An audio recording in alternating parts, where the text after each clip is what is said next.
अर्चितानामूर्तानां पितॄणां दीप्ततेजसां नमस्यामि सदा तेषां ध्यानिनां दिव्यचक्षुषाम् इंद्रादीनां च नेतारो दक्षमारीचयोस्तथा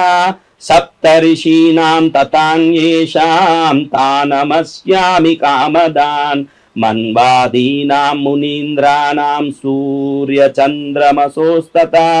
तान्नमस्याम्यहं सर्वान् पितॄनप्सद्वावपि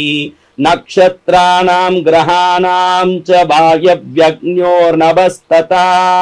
ध्यावा पृथ्व्योश्च तथा नमस्यामि कृताञ्जलि देवर्षीणां जनितृं च सर्वलोक नमस्कृतान् अक्षयस्य सदा धातॄन्नमस्येऽहं कृताञ्जलि प्रजापते कश्यपाय सोमाय वरुणाय च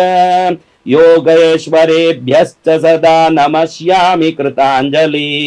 नमो घनेभ्य सप्तभ्यस्तथा लोकेषु सप्तसु स्वयंभुवे नमस्यामि ब्रह्मणे योगचक्षुषे सोमाधारान् पितृगणान् योगमूर्तिधरांस्तथा नमस्यामि तथा सोमं पितरं जगतामहम् अग्निरूपांस्तथैवान्यान् नमस्यामि पितॄनहम् अग्निशोममयं विश्वं यत एतदशेषत ये तु तेजसि ये चैते सोम सूर्याग्निमूर्तय जगत्स्वरूपिणिश्चैव तथा ब्रह्मस्वरूपिण तेभ्यो अखिलेभ्यो योगिभ्य पितृभ्यो यत्मानस